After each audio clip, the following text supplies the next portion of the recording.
What I got, you can't buy. It resides between my eyes. Walked through the fire, came out better on the other side. See, life's like a beach if you find the sand. And right now, I feel like 100 grand. You are listening to Inspired Insider with your host, Dr. Jeremy Wise. Dr. Jeremy Wise here, founder of InspiredInsider.com, where I talk with inspirational entrepreneurs and leaders like the founders of our X bars, which actually ended up selling to Kellogg for $600 million. P90X founder Tony Horton, who talked about how he made money as a street mime, and that's how he paid his rent and food money.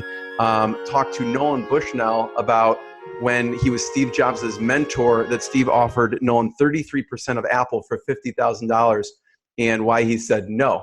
And this episode is brought to you by Rise 25, which I co-founded with my business partner, John Corcoran, who coincidentally, Richard Armstrong knows his dad from 50 years ago, I think, which is funny. But our mission is to connect you with your best referral partners and customers. And we do that through a done-for-you VIP event service where we partner with large conferences and software companies. We have a done-for-you podcast service. So basically, you show up, you do your thought leadership and interview, and we do everything else to make it happen and go live, and a done-for-you lead generation service. We have a greater mission behind what we do, which is a veteran entrepreneur scholarship. So we will sponsor at TNC. We actually sponsored a veteran entrepreneur to come to our VIP reception. We sponsor their flight, hotel, their all expense paid trip, and a ticket to the conference. And so if you know of a veteran entrepreneur or you are one, you can apply to any future event, rise25.com/mission. And this is interesting. I have three amazing guests today who are some of the top direct response marketers: Brian Kurtz, John Carlton, and Richard Armstrong. And first I will introduce, it's hard to, John, like you said, say, well, I'll make it a surprise, because part of it is, well, I navigated to the Who the Hell is John Carlton page. And so introducing John, he is often referred to as the most ripped off writer on the web. Other marketers have called him the most respected writing teacher alive. And the list of well-known marketers who reference his work and also him as a mentor is pretty amazing. Rich Schefrin, Eben Pagan, Frank Kern, Mike Filsame, just to mention a few. And he's worked closely with direct response giants like Jay Abraham and Gary Halbert for years, and was really a pioneer in online marketing. I was just watching his interview where Tony Robbins interviewed John on his methods, essentially. And he has a simple writing system. You can go to simplewritingsystem.com. He also has 2 volumes of the Entrepreneur's Guide to Getting Your Shit Together. And so I'm looking forward to hearing from John and Brian Kurtz. Brian, I think, introduction for you is just one of the most generous human beings on the planet. I think everyone would agree with that. He helped build Boardroom into, at its height, was a $150 million company. He's overseen the mailing of over 1.3 billion pieces of direct mail over the past, several decades, and has worked alongside some of the top people in direct marketing. And he runs several groups of top marketers called Titans Group. He's the author of Over Deliver, which is Build a Business for a Lifetime, Playing the Long Game in Direct Response Marketing. And he's got some amazing bonuses there. And finally, Richard Armstrong is one of the nation's leading freelance direct response copywriters. He was voted AWAI Copywriter of the Year. He's won several awards, the Caples Award, which is like the Oscars of direct mail. And he's also authored several books, God Doesn't Shoot Craps, which was fantastic, and the Don Con. And he has a shorter version, which is How to Talk Anybody into Anything, which is the persuasion secrets of the world's greatest con artists. And it's funny, I looked on Amazon on this, Richard, and the people who bought the Don Con also bought Over Deliver, and also bought The Entrepreneur's Guide to Getting Your Shit Together, Volume 2 on Amazon. Probably not a coincidence. Yeah. So thank you guys for joining. Great to be here. So I figured we would discuss each of your books successively, but I wanted to start off, and it's interesting, whenever I ask a question about big lessons learned, and if I phrase it as regrets, people don't want to answer the question. And when I phrase it as lessons, people will answer the question. But I wanted, John, to start with you since we just met, and I was listening to your Tony Robbins interview, and you have an interesting, I don't know if it's a regret or lesson about that revolves around Jimi Hendrix. Oh, yeah. I wonder if you talk about that for a second.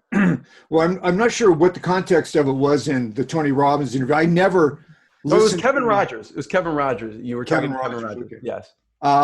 Yeah, I never listen to my stuff or watch my videos, so I'm not sure what the specific one. But basically, the lesson for me was as a 19-year-old, I lived in Southern California. Excuse me, and Jimi Hendrix came to well, actually, there's two stories. Was it about my friend or was it about me? It was about you. Okay, so the one about my friend is actually better. It was the same tour that Jimi Hendrix was on, and I missed the show. Yeah, that was the one. Yeah. Yeah. So, and something really important came up for me when I was 19 years old, and I didn't go see one of my guitar idols because something was so important that I didn't go see the show.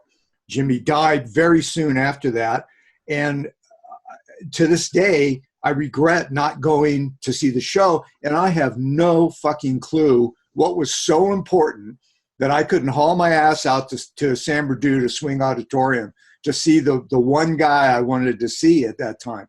It was, and it just drove home the fact that, not only is your life short, but everyone else's life can be very short. It can be shut off in a blink. And it was a very, very, very important lesson. It was one of the first big lessons I learned when I was 19 years old. The other one being that I had been a reticent teenager and didn't really understand what was going on in life. And I just walked around thinking all these adults I'm around have all these secrets about how to live a great life. And they weren't telling me anything. And around 19, I started to realize, no, they weren't withholding their thoughts from me. They just weren't thinking about anything at all. And that was a huge revelation. It was like, wow, am I in this minority where I'm constantly thinking about things? I was an empath. I didn't even know what that was for another 15 or 20 years. And so there's a lot of things. But there are, I think the thing about Jimi Hendrix, there are lessons that I'm still learning from when I was a kid. When I was 5 years old, from when I first started being conscious, that's why my newsletters and my books, I always go over, I like to use personal anecdotes to begin the lesson, because it happened to me. I'm the butt of the joke. I always screwed it up, but then I went back and I tried to fix it, and I steeled myself to do better the next time. So. Yeah, no, I appreciate you sharing. That was exactly what I was referring to, is that I remember you saying this. It was with Kevin when you said, like, I don't even remember what was so important that I didn't make the show. Probably a girl, but you know what? Don't remember her name. Nothing happened. And wow. Thanks for sharing that. Now you Brian. got me all sad. So, Brian, what about you? Big lesson or regret, or something that you would go back and tell your 30-year-old self? I don't have that many regrets, but I definitely, I think that, I think it's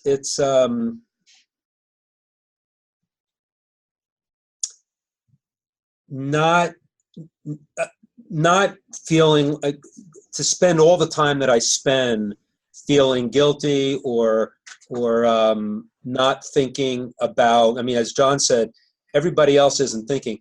I guess the regret is not spending enough time with people who have the wisdom. I did spend a lot of time in my early days with the old timers, and people would make fun of me, that you're spending all this time with these old people. And I would stop doing it when they did that. And then after a little while, I said, well, why am I not spending more time with them? Because they have all the wisdom. And so that was the benefit. But then the regret is that most of them are dead now. And so like when someone said, write your book, Brian, and call it "Too Many of My Mentors Are Dead." It was kind of, it shook me a little bit, but then I said, I think it was the right decision, but now the regret is that a lot of the people that I learned from are gone. But I think, when I was 20 and 25 years old and I was hanging out with people who were 60 and 70, I realize now that was an incredible lesson, and that I never should have listened to anybody when they told me that, go spend time with people your own age. And now, now that I'm 60, I'm hoping that there'll be a 20-year-old that'll spend time with me. And then when I kick it, they'll remember me also. So I guess that's the one I'll stay. What about, and I know John just talked about, with life is short, right? And whether it's us or people around us, I wonder your thoughts on, and you have a quote, I'm going to butcher it, but be busy when death comes knocking. Yeah. Like that. Do you do anything differently thinking about that? No, I Marty Edelston, who was my mentor and, one of those older people who now is dead, Great guy. used to say life is long, not life is short. And the concept is that you only got one life. So if you treat it as long as opposed to short, it's not that you don't want to do that so that you, as John says, you delay joy and you delay things that you want. But when life is long, you've got, the ability to work everything in.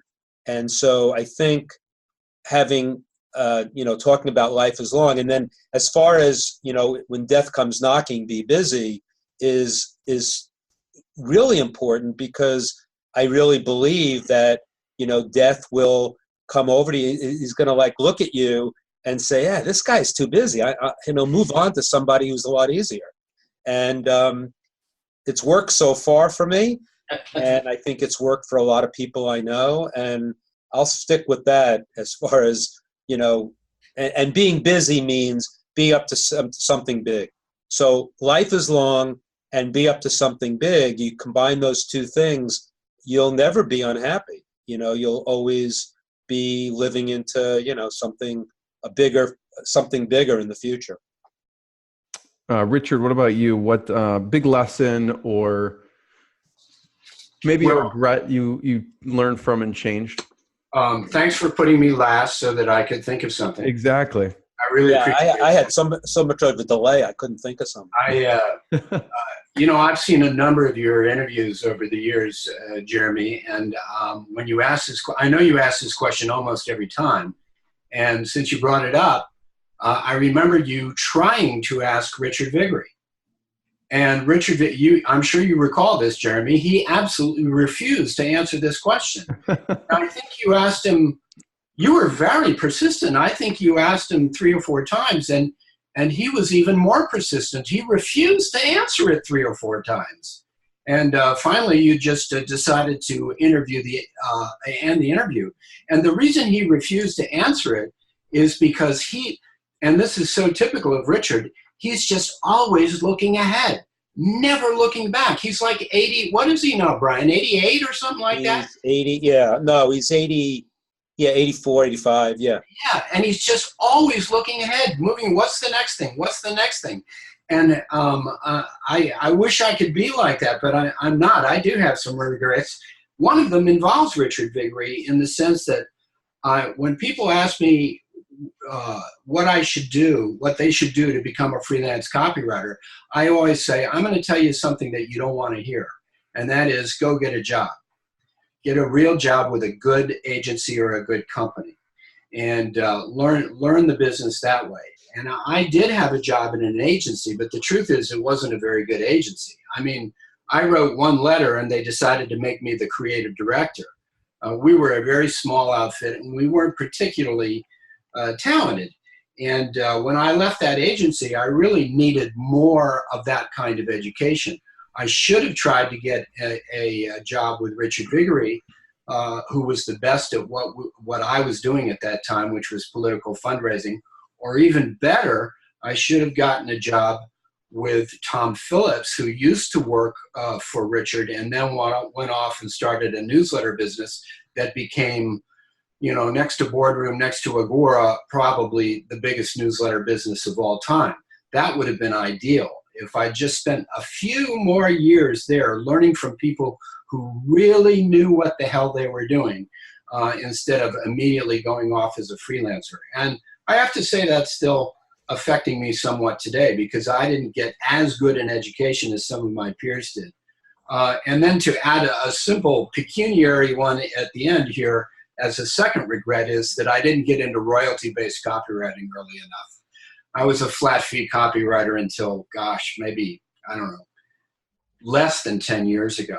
And that would have made me a lot more money if I'd gotten into it as early as Gary Bencivenga did, for example. Who is considered kind of the pioneer of that? Rutz, I'd say. Yeah, I'd say Rutz. I'd say Rutz. You remember, Brian, you remember John Francis Tye? I do. Used to call himself the world's second most successful freelancer, the first being Bill Jamie. Yeah, I do know that. I didn't know him well, but I knew of him. Well, he had a column for Direct Marketing Magazine, and he was, very well known. And he was the first. I knew him personally. He was the first person I knew who said, we all should be working on a royalty basis. But then I met a mutual client, and I said, well, somehow the topic of John Francis Tye came up, and the client said to me, he was in the office the other day, and you wouldn't believe what proposition he made to me. He said I should pay him for every piece mailed. And I just laughed him right out of here. Yeah. So I thought, well, it must be a ridiculous idea if my clients think it's a ridiculous idea. Unfortunately, John Francis Tye was not quite able to sell it back then. And that was maybe early to mid 80s. I would think the people that John and Brian just mentioned, Brian Kurtz, Jim Rutz, and Bencivenga was very early on. Mm-hmm. Maybe a handful of others. They were the ones who made it work, and the way they made it work is that they were just indispensable. Well, they also had great clients too, who, like Brian talks about, that recognized the value of the writer. It actually did not. The best thing Brian ever talks about was happily writing those big checks that were more than anyone else was making in the boardroom. And Gene Schwartz was getting paid in mailing lists. Yeah, I used to pay Gene Schwartz in names. But the other thing about Bencivenga and Rutz in particular is right at the beginning when they were doing royalties, they kind of realized that they were, I guess when you know you're the best, it helps. And so I don't know what Teague, how he stacked up, as far as how good he was. But Rutz and Bencivenga said, no, you know what? Let's go to these clients and just don't charge them anything. So we didn't charge them, and it was just on royalty. And then once they established themselves as royalty writers, then the line was out the door because they were beating everybody. And then they said, oh, you know what? We'll charge $30,000 in a royalty. So I think that I know for a fact that that they both at least started in no fee and royalty only. And I think, but you have to, how good you have to be able to do that. And I worked for Rodale for about 10 years contemporaneously with Bencivenga and Schwartz, and they were getting paid in their royalty and incentive compensation deals, and I was getting a flat fee, which was a very good flat fee at the time, but I just was not, I wasn't at their level. And if I'd said I want to be paid from a royalty from now on, they probably said, well, you might want to think that over, Richard. That's what I'm doing now, by the way, is just I haven't written for clients for years, and I started writing for clients again. And I said, I'm going to remove all stress. So I get no money up front and a good stiff percentage if it wins. And it's just, I go in and I tell them I'm only going to write for about 2 or 3 days, and I'm going to edit. It'll be 90% of what I used to do, but it'll be 50% better than anyone else have writing for you. Yeah. So if I, just, in this, I take a week to write a piece, and blowing the competition away. So I wish I'd caught on to this a little earlier, but removing that stress of getting paid up front was what did it, because I am maxed out on stress. I think we have a lifetime container of stress we can have, and once you max out, it doesn't start to go down. It's just you got to play with that level, and I'll do anything to reduce the level of stress. So the idea that I won't accept a deadline and I won't accept money, and I'll get around to writing it when I want to. I still write it sooner than the guys who want 2 months to write a piece.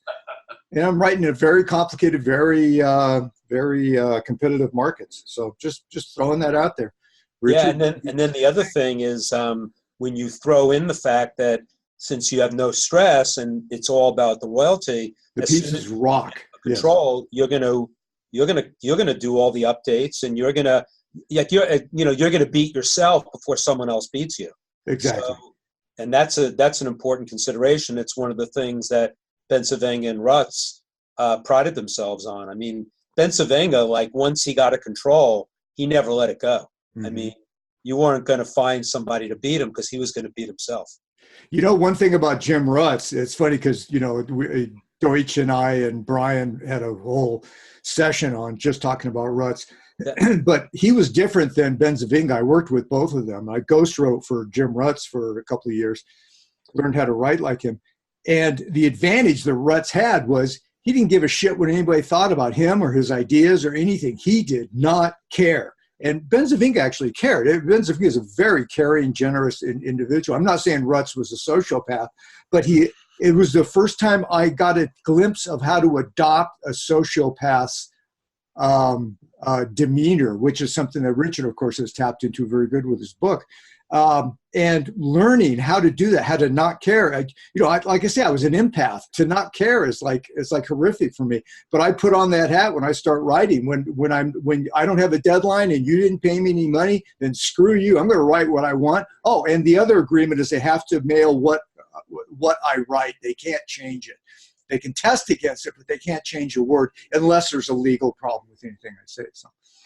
So that idea of not caring, my writing zooms to another level, because if I owe somebody a deadline and they paid me money and stuff, it kicks in and I'm writing for the client at that point.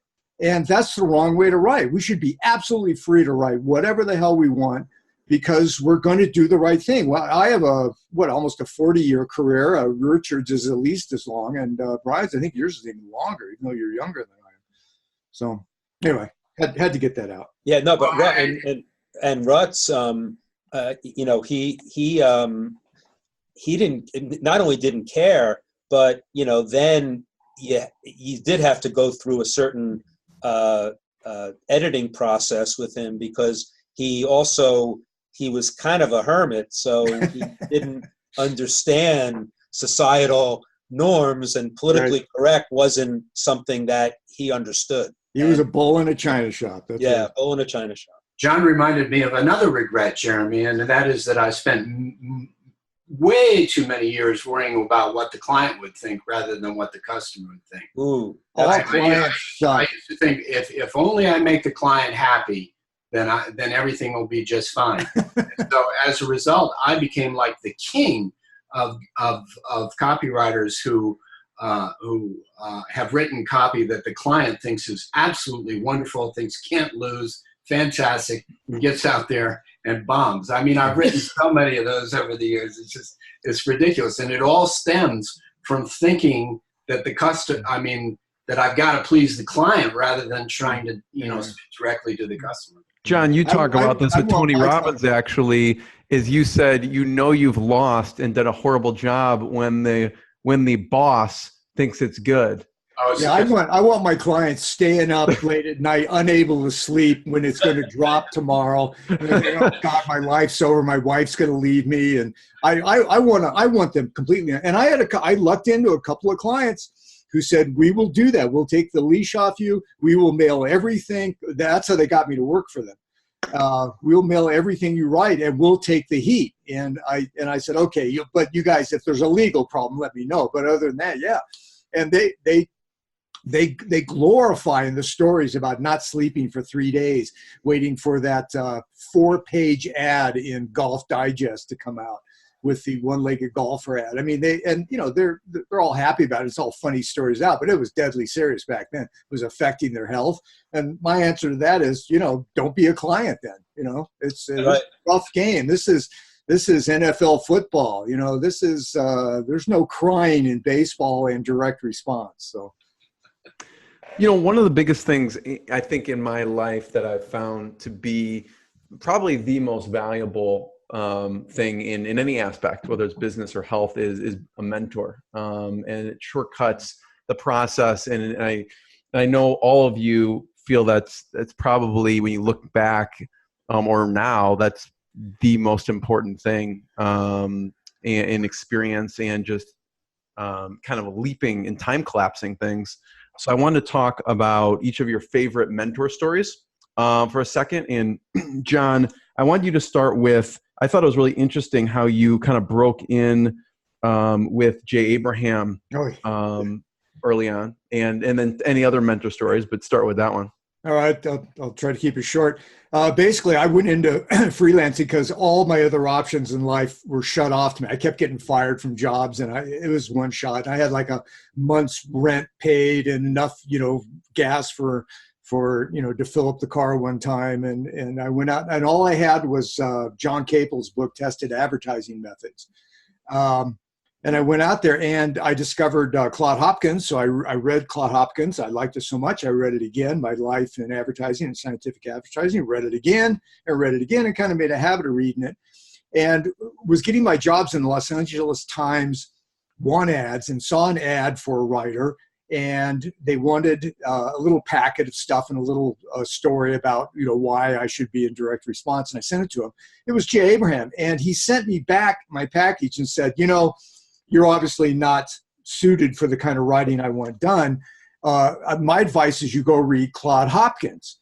And that was Jay. It was obvious he hadn't looked at my stuff at all. So I found out he lived in the town next to me. I was in Hermosa Beach. He lived up in Palos Verdes.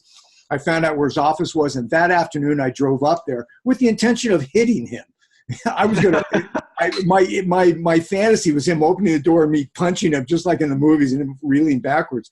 But I got intercepted by his manager at the time. I forget the guy's name, but he kind of ran the office. He called me down. We started talking and wound up working with Jay. And it was one of the great things. But by the way, talking about getting paid, my deal with Jay was I would do writing for him and show up and kind of be a road dog as needed in exchange for free run of the office. They never paid me a cent. And that free run of the office I got to sit in the back of the room while Jay was doing these consultations, live consultations. Clients would fly in from New Jersey and sit down. They'd wonder what this guy sitting in the back was doing. I'd just be back there soaking it all in. And Jay was into his, he would do lifts. He had a bar in the office, and he'd actually be doing his lifts by 50s while talking to the client, and he'd spit as he'd go. And the client would be sitting there with spittle on his glasses and afraid to remove it. It's just, this legend is like giving him an hour of his time. And I learned how to do consultations. I learned how to do hot seats from Jay. It was just great. It was just a wonderful thing. And it was much better than the fantasy of, opening the door and smashing him in the face. I think he admitted over the years that he never looked at my stuff, and he tended to do that to get things rolling and then not follow through. That was one of Jay's things that I didn't pick up. I tried to follow through and stuff, but boy, what an advantage to have a mentor like that. And a lot of other writers. Scott Haynes was another writer who took my thing of working for Jay for free and did it. I think David Deutsch actually did it too a little bit. It was a great little tactic. I don't know where I came up with the tactic. That's what I was going to ask. What made you most people wouldn't even cross their mind. I didn't want to blow it. I had this sense. And all of this was connected through Claude Hopkins, who had been dead at that time, Brian, for 50 years in the 80s. What's it like? It's like walking into a big party and overhearing someone talking about Captain Beefheart, and suddenly you've got a connection there. And what are you willing to do to further that connection? And for me, being a social retard and an introvert and all of that, I would put on my extrovert hat and pursue this person who talked about Captain Beefheart, because that happens to be, a passion of mine. That absurdist rock and roll stuff, Frank Zappa and the Fugs. And I would get over my bad self to do whatever I had to do to further that conversation. Now, it may not go anywhere. The guy may have been making a joke or something, but with Jay, it was like, wow, I don't want to tempt fate. I will do whatever I have to do. And I sensed that Jay was not going to turn down a deal like that. He probably would have paid me too, but that would have changed our relationship. Like, taking jobs for no money up front and no deadline. It just changes the relationship. I don't know where that came from. I think all three of us, Jeremy, and I'm assuming you too, we have some kind of hidden power within us that we can't tap. Maybe it's in the amygdala, maybe it's further up in the modern slab of brain that we have, the prefrontal cortex, but it's advice. And if we tap into that, it's the same stuff like, I got from David Ogilvy to start taking naps, fill my head full of stuff, take a nap, wake up with a headline or the big idea. It's never failed me in 40 years. And I don't know what it's tapping. I have a vague idea, but I don't know exactly. So yeah, sometimes it's like all of us, I think when you're in a long-term relationship, what made you think she was the one, and what made you get past your own bad self to actually propose? What actually happened? A lot of us can't really explain it. We just knew, and there's just no rational explanation for it. Yeah, especially 20 years later when what the hell? I'm going to come back to you, John, and I want a favorite Gary Halbert story. Brian, mentor. I know you've had a lot of mentors. I don't know if you want to mention a few, and then maybe a favorite story. Yeah, well, I have an expression that you don't choose your mentors choose you. And that was always how I did it. And again, I don't know, it's similar to what John's talking about, but it's something that I kind of, when I found somebody that I really wanted to have in my life and I didn't know how to do it, I basically figured out what did I have that I could give them for free. John figured this out too, but in my case, since in the early part of my career, I became a list expert, and the people I wanted to gravitate to were either, marketing experts or copywriters or whatever. So in two cases, both in terms of Gene Schwartz and Dick Benson, they both were like, savants when it came to everything but lists. And so I said, in both cases, in different environments, I said, Dick, you've got these newsletters that your list broker is giving you all the wrong lists. And I was mailing all the right lists at Boardroom. And I basically said, I'll give you whatever lists you need and I'll tell you what to do. And Gene Schwartz, because he was exchanging copy for names, I then found other names that he could mail. So in both cases, and what they gave me in return, I didn't ask for anything. But when I was then consulting with Benson, the kind of consulting that he did with me went above and beyond. Like he would, and I didn't ask him for this, but he would treat me like a son almost, and making sure that I got as much out of the meetings and as much out of the knowledge. And as far as Gene goes, Gene used to invite me to his apartment, which was like a museum. And, I used to get a tour of the art and then just be able to sit there and eat lunch with him and just, soak it up. And I only got that, I think, because I gave him 100-0 in terms of giving him as much list knowledge and information, because that's what I had. And so I guess the lesson is we all have something that we can give. So if you can contribute to anybody, especially someone who you want to be a mentor, you may get lucky, and they're gonna recognize that and then give it back. And then in general, I think in a just a very simplistic way, I just always respected my elders, as I said before. So when I found an elder that I wanted to get their respect and I wanted to learn from, I just, sat at their knee and shut my mouth. And that goes a long way. It was a lot of the stuff in Richard's book on persuading people to do what you want them to do. One of them was, ask questions. One of them was, make a positive impression. One was, I have a bunch of them here, but it's the magic word, and it wasn't just being a glad hander. It wasn't just being a flatterer. You have to be sincere about what you're doing so that you're not conning them. But, people want to hear, what you have to say. And you got to have something to offer too. So I really tried to put my best foot forward as much as I could. I was, 25 years old and they were 60. So they had a little more experience, but I tried to, cultivate what I could. And I got a lot of mentors to choose me. And that was one of the, in looking back, I don't know, I didn't know I was doing it at the time, but now I look back on it and I've got this incredible array of mentors that were created by this, this way of being. Has anybody approached you, Brian, to mentor them?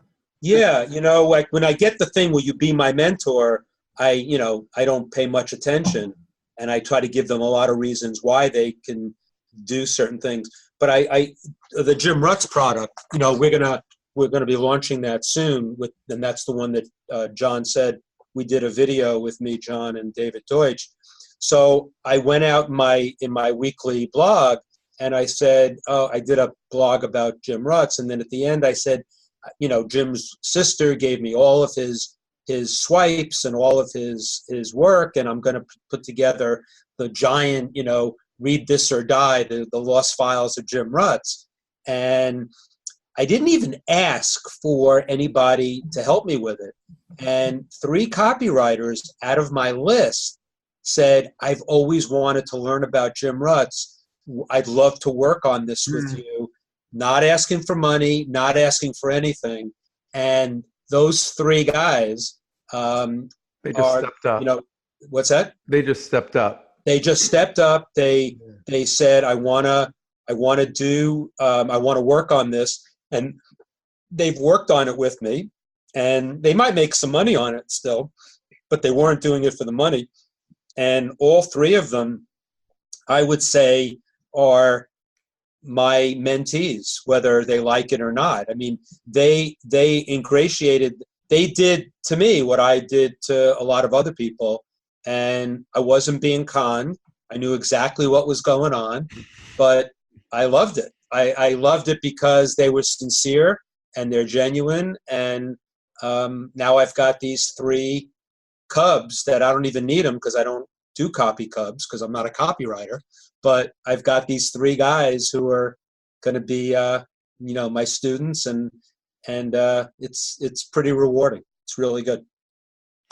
Richard, all of you go in a second, but I want to stick on that for a second. What you said, Brian, and John mentioned this too, which is like it's showing up, it's adding value, and it's not really asking for anything. And Right. You said a couple of times, I didn't ask for anything, 100, 0, and you talk about it in Over Deliver, which I'll show. Someone told me once, I don't know if it's true, if you show the book, it sells more books on video. So Oh, really? if I have the book, I tend to show it. I don't know if that's true or not. But Over Deliver, you talk about it. Did you, did someone teach you that, or did you just, it was inherent in, not asking for anything? Yeah, and it's hard to do. I guess it's really hard to do that and then expect nothing in return. Right. And I don't know if you can just talk about that for a second. Yeah. Like, how do you do that and then really genuinely expect nothing in return? Yeah. And I feel think the same way I did it, I fell into it. I didn't, no one taught me to do that, but then after a lot of years of doing it, I saw a lot of other people do it. And so I think you may not get a return from the one person that you just did something to, but if you look at it as a cumulative contribution to the world and to everybody that you're doing, something's going to come back. And so if the one thing that I contribute to you, and all of a sudden John or Richard comes back with something else that wasn't a function of that, I attribute it to that. Or I'm being simplistic here, but it's serendipitous. It's sort of, just keep putting positive karma in the world and shit's going to come back. And it may not come back from the person that you worked a lot harder on than someone else, but I really believe that. And, again, it's the accumulation of doing this for 40 years that tells me that it works. Now, the downside is there are certain one-on-one relationships where I gave so much and got virtually nothing, and that's okay because I got so much overall. What do I have to be greedy about, what I've gotten from one person when I've gotten tons of shit from, hundreds of people? So that's kind of the way I got around it. Yeah. But when I went into this theory, it was just give, just contribute, just give. Then it turned into 100-0, and then it turned into this serendipitous. It goes here, but it comes back here, and that's fine. Yeah. And I don't keep score. And Adam Grant talks about this in his research a little bit with give and take, which is you can be careful of who you give to as well. Yeah. Richard, what about you? Mentors, a good mentor story? Well, I've got 3 of them. I'll go through pretty quickly. One was a fellow copywriter and a teacher, and 2 were clients, which is interesting. The teacher was Milt Pierce, who was one of the most prominent copywriters of his day, which is roughly when I was getting started. And he gave the very first class ever offered at any major university in the country on direct mail copywriting, and I took it. There were only 10 or 12 of us in the class, and one of the other students was none other than Mr. Robert W. Bly. And so Bob Bly and I have been friends for close to 40 years now as a result of that, because we both took Milt Pierce's class. Milt Pierce taught me a lot about the basics of copywriting, and even more importantly, he taught me the business of freelance copywriting. Then the other 2 were just clients who were also copywriters. They got into the business of copywriting. One was Kay Lautman, who was a copywriter, but she started her own agency, and it was a fundraising agency. She taught me the business of direct mail fundraising, or how to write fundraising letters. She was the author of probably the best book ever written on that subject, which is called Dear Friend. I'm sure it's still available on Amazon. And then the third person, also another client, who just, again, happened to be a better writer than I was, and as a result taught me a lot. And that's Don Smith, who is president of Belvoir Communications. Not a name that's as well known as Brian's Boardroom. Interestingly enough, they're only about a couple of miles away from each other. But Belvoir Communications, whereas Boardroom built its business on large consumer magazines with big circulations, Belvoir built its business with little niche publications in a variety of different fields. They must have 30, 40 plus newsletters, and they vary on everything from owning an airplane to how to take care of your pet to how to compete in horse what are they called, horse shows, and so on and so forth. So I spent an awful lot of my career working directly with Don at Belvoir, and he taught me so much. He's just a better copywriter than I am, and I learned so much from working with him. And then finally, I would be remiss if I didn't mention my competitors, because I have been fortunate, I guess you could say fortunate, either fortunate or terribly unfortunate to have competed against the very best in this business for a very, very long time, particularly when I got started working for Rodale. So I was competing against Gene, I was competing against Gary, I was competing against Jim Punckrey, a name that's perhaps not as well known as the other two, but just, in my opinion, just as good. The best copywriters in the world. And I was competing with them on a daily basis and studying their work. And there's no better education than that. Yeah.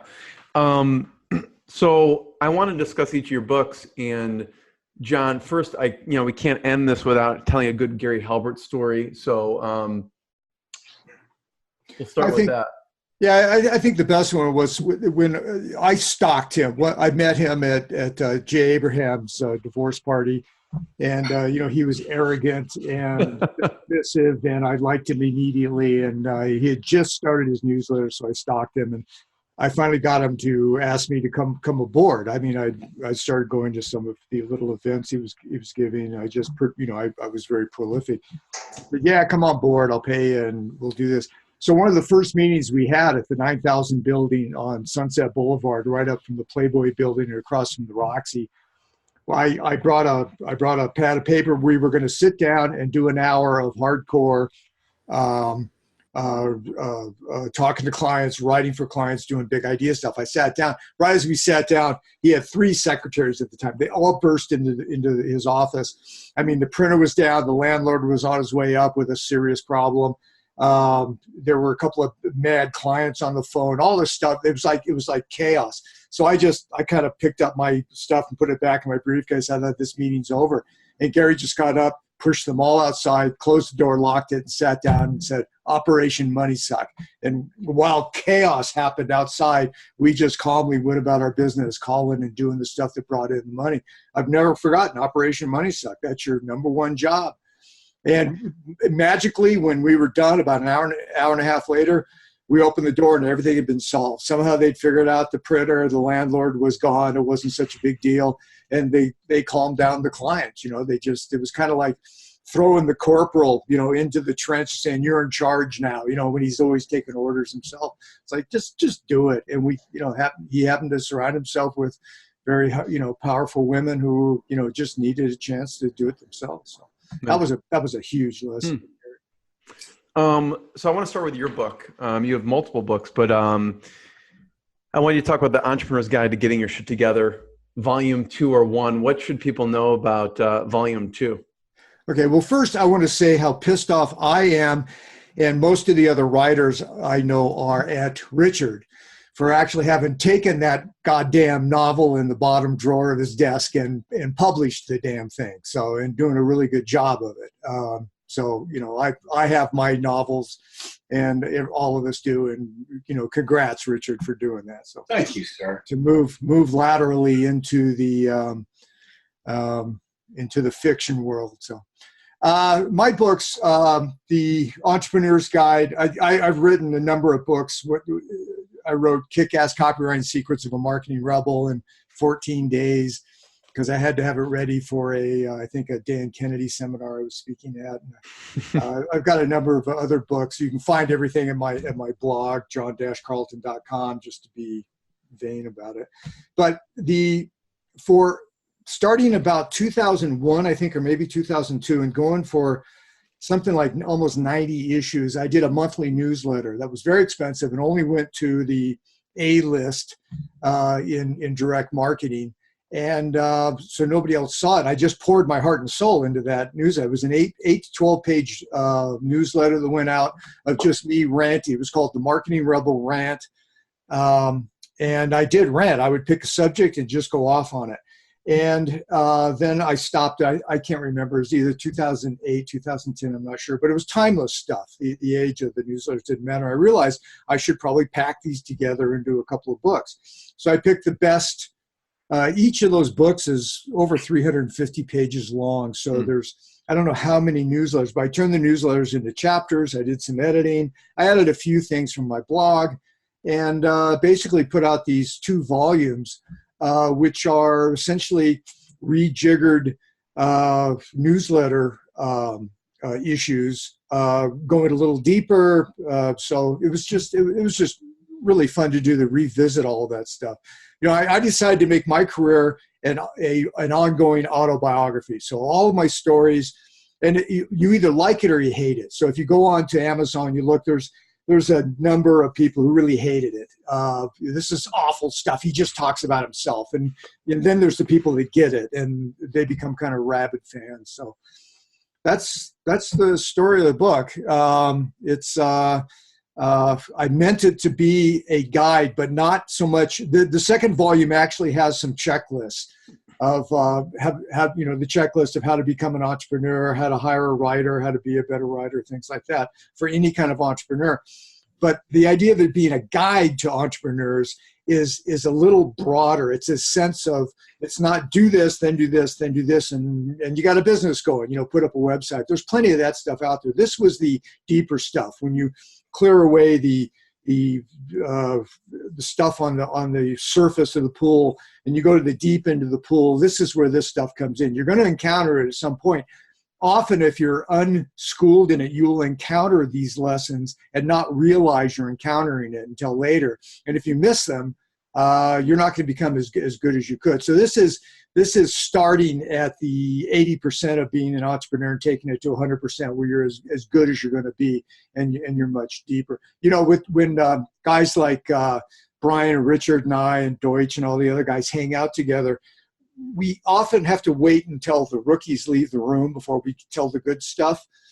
That's always been the case. That's why they talk about the one place to be. If you're going to go to an event like a seminar, the place to be is the bar, because that's where the writers and the real movers and shakers are going to congregate at some point. And if you can just maneuver your way to listen, you probably won't be in the center. You may have to be sitting somewhere and pretend to be involved in something else and overhear this stuff, because we can't talk about a lot of the stuff that we talk about because it shocks the rookies and outrages the outsiders. So I call them, there are two kinds of people in my world. There are the insiders, and then there are the civilians. And when you're around the civilians, you can't talk like I do to the insiders, because the civilians don't understand. Again, they're insulted, they're offended. And so this book, The Entrepreneur's Guide to Getting Your Shit Together, is a compendium of those insider conversations.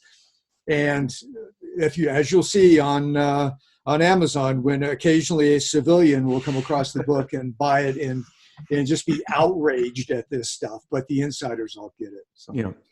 Thank you, John. And I know you have to hop off, but I wanted to get to that. And where can we point people? I want to hear what Richard and Brian have to say. Where can we point people to online to check out more to your website? The one-stop shop for me is john-carlton.com. That's my blog. Yep. You can get a hold of all the courses and stuff, the Simple Writing System, Kick-Ass Copywriting Secrets of Marketing Rebel. And there's, God, it was 14 years now. I started the blog in 2003. It was one of the first marketing blogs out there. And it's all free, so there's 14 years of archives to access. Of some pretty awesome stuff. I usually only post once a month, but I've been doing it for 14 years, and there's a lot of good stuff. Yeah, amazing. john-carlton.com. Check it out. Brian, I've over-delivered here. I was speaking at Perry Marshall's event. I get off.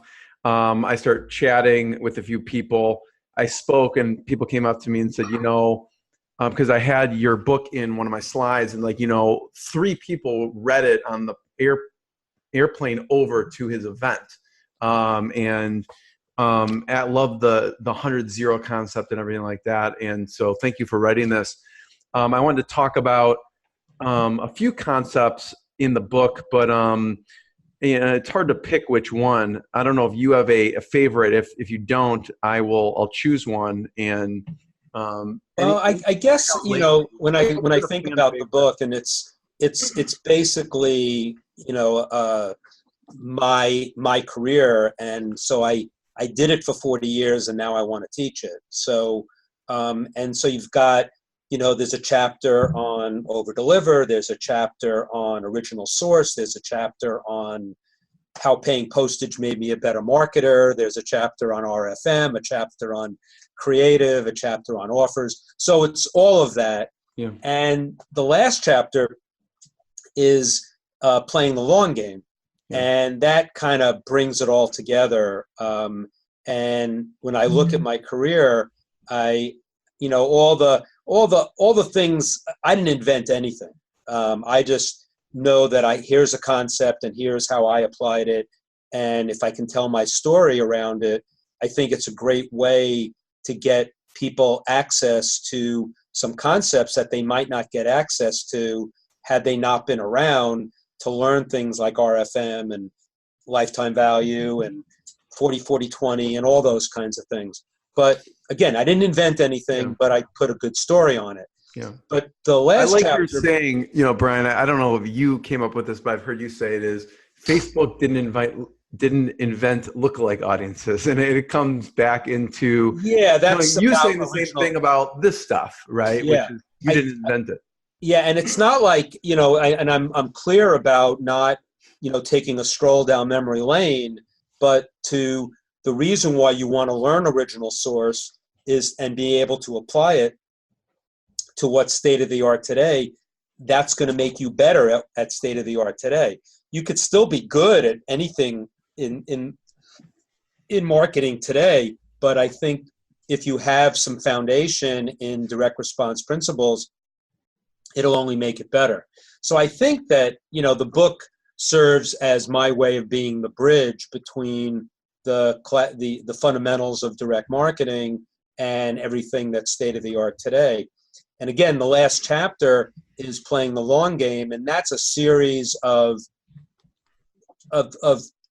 concepts, and basically that is the umbrella around my entire career. So I think those are the things that bring it all together in terms of 100-0 and the dinners I do and the kinds of networking things that I've done in my career, the reason why you've got to be consistent and always be the same person all the time, because you never know who's watching or listening. And so that, I guess that's the chapter that brought it all together. But the book is really a combination of, it's my second book. The first book I did was more of a primer on, direct marketing through the eyes of, 6 legends of direct marketing. But this book is really my opus. I don't know that I'll do another book. I don't have a novel in me. This is kind of it for now.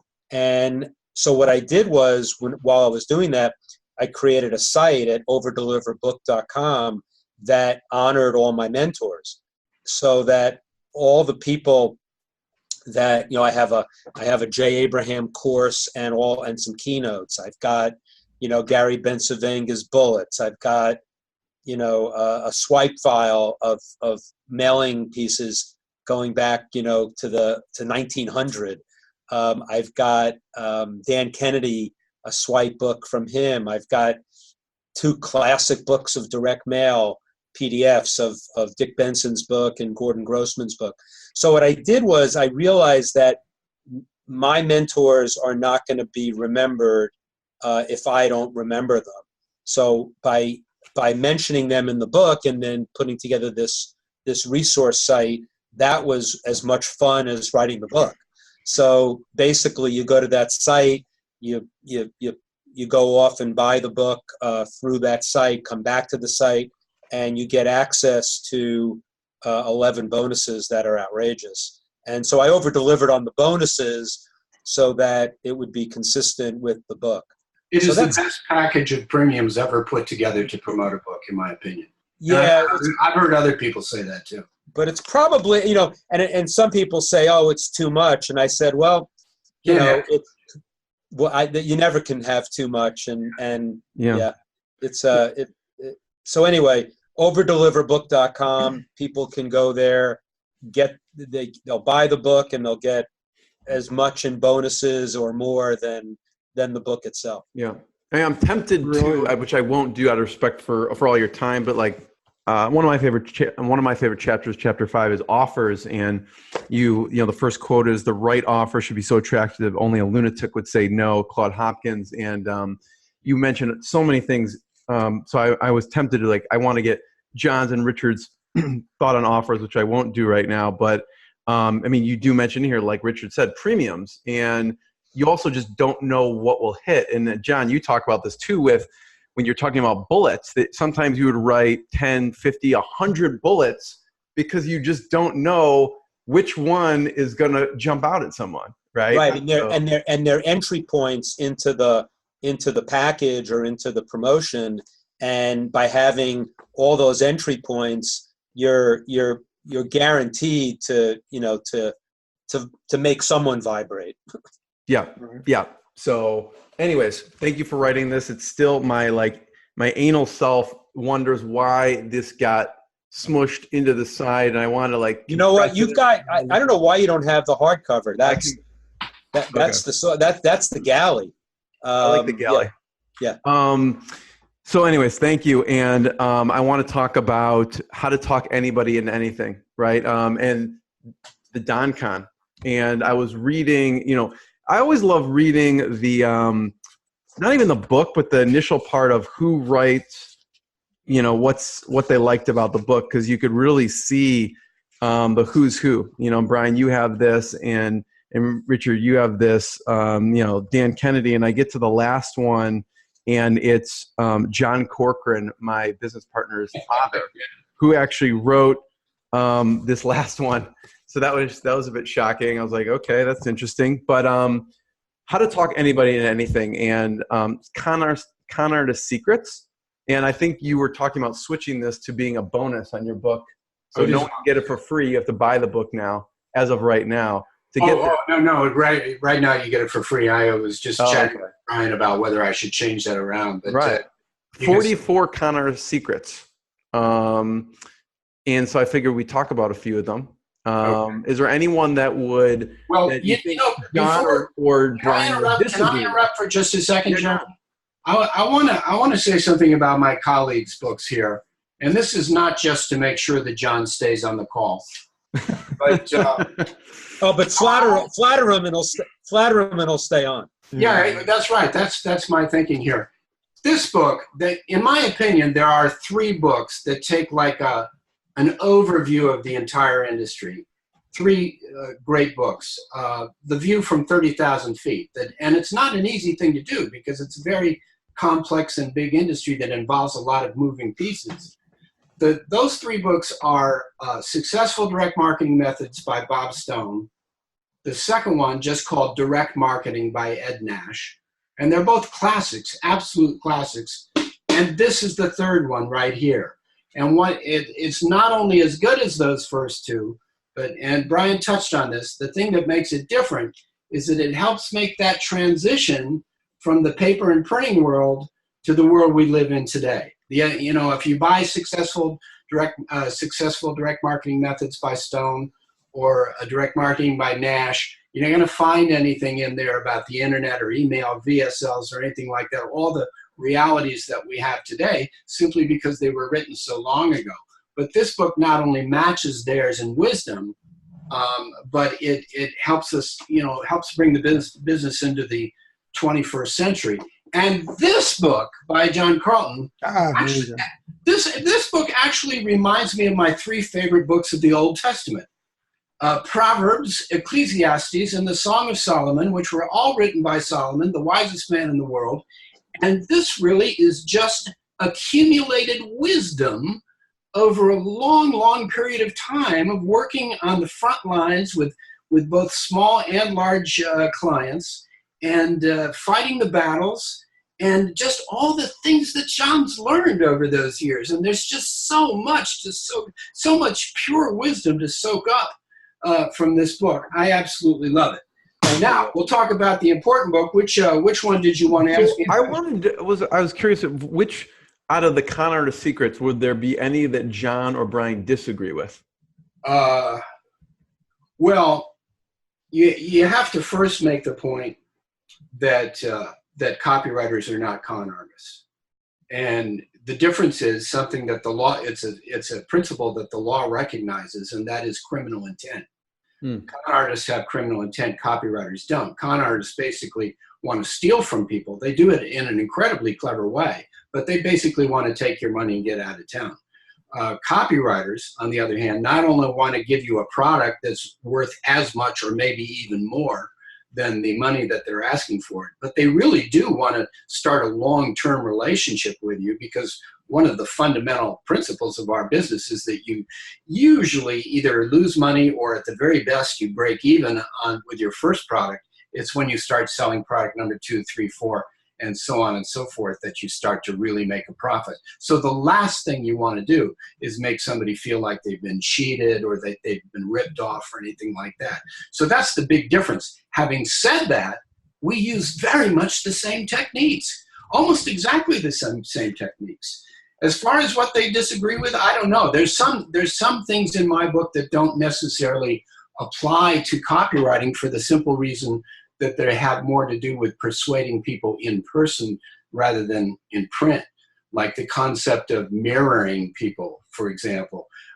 If you notice that the person you're talking to is crossing their legs, you cross your legs. If they're throwing their arm over the chair like that, you throw your arm over the chair like that.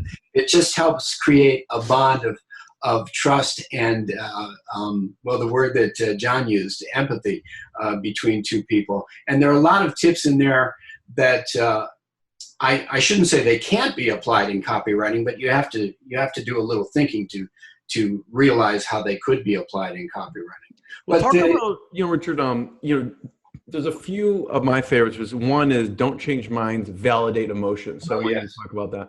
Absolutely. The last thing that you want to do as a con artist or as a copywriter is attempt to change somebody's mind about anything, because we have very deep commitments to our own opinions and our own thoughts about things. So we don't want to have somebody prove that we're wrong about anything. We want people to tell us that everything we've ever believed in our whole lives is true. So the whole game of copywriting and con artistry is to use the opinions, the beliefs, the facts, the thoughts, the myths, if you will, the history of that person, and use them in such a way that it triggers a response. It's not to change their minds about anything. You really want to take advantage of their emotions. The three things that you're looking for in a customer or a mark, as a con artist would say, are number one, intelligence. You don't want stupid people necessarily. You want intelligent people, because only intelligent people can grasp the opportunity that's being presented to them. The second thing you want to look for is people who are highly emotional, people who are lonely, who are angry, who are aggrieved about something, who feel cheated, who are sick, emotional about one thing or another. And the third thing that you're looking for is impulsivity. You don't want the kind of person who calls a friend before they make any big decision, who goes and researches every car on the market before they buy a car, who makes a long list of pros and cons. That's the last kind of person you want. You want somebody who believes in their own judgment and has made a few good calls with their gut in the past. They're very proud of that, and just considers themselves to be a very good judge of a character and a very good judge of new opportunities, and likes to act quickly. You put those three things together and you've got your ideal customer or your ideal mark from a con artist's point of view. And then scarcity and rarity. Yeah, it's amazing. This is a principle that's really well known to copywriters, and in this booklet I had to write for two audiences, which is usually not a good idea, but I knew that a lot of the people reading it would be copywriters, and this would be very basic to them. But I also knew that a fair number would be people who are not necessarily interested in advertising, but they just want to become more persuasive either in their business or in their personal lives. And scarcity and rarity, the mere idea that you can't have something makes you want it so badly. I mean, one of the stories I tell in the book was once years ago, I was on my way to Macy's to do some shopping, and my wife said, see if you can get a board game called Trivial Pursuit. And I said, what do we want with a board game? We've never even played a board game. Why do you want a board game? She said, well, everybody's talking about it, and I think we should get it. It might be fun. So I went to Macy's. I did my shopping. I looked for the Trivial Pursuit. I couldn't find it. So when I got to the counter, I said, I need to get this board game called Trivial Pursuit. And the guy said, you and everybody else, man, I can put you on a list. So I went across the street to Gimbel's, had the exact same experience. Next thing you know, I'm going to every store in town looking for a board game. And it got to the point where I would, support any friend, oppose any enemy, do anything I could just to get my hands on Trivial Pursuit. And if you examine my behavior, in the morning, I didn't even know what this thing was, and I had no idea why anyone would want it. By the evening, I would do anything in the world to get my hands on it, and that's just because of scarcity. Yeah. So where should we point people online to find the book, The Don Con, and check out more about the con artist secrets? Well, it's very easy to remember. It's thedoncon.com. And when you go there, you can get the book, How to Talk Anybody into Anything, Persuasion Secrets of the World's Greatest Con Artists, for free. All you have to do is give me your email address and I'll send it to you. It does take a few minutes, by the way, so be patient. My hope is that once you get there, you'll be so charmed and tickled by what I have to say about my own novel that you'll buy the novel. But downloading the book about con artistry and persuasion is absolutely free. And there's only 2 copies left of the free version. 2 digital copies. Right. It's sold out. Gimbal Only is sold 10 out. people are allowed to put their email in and get it. So if you're not one of those 10, you better go now and check it out. Thank you all for doing this. It was an absolute pleasure to be a fly on the wall of this conversation. And we will link up all the sites, all the books, and anyone listening should make it a point to get all of these. And I've studied all of your works for hours and hours. So I appreciate what you guys do and what you share with the world. So thank you. Thanks, Jeremy. Great. Thank you, Jeremy. What I got, you can't buy.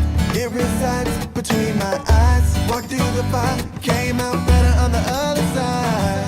See, life's like a beach if you find the sand. And right now, I feel like 100 grand.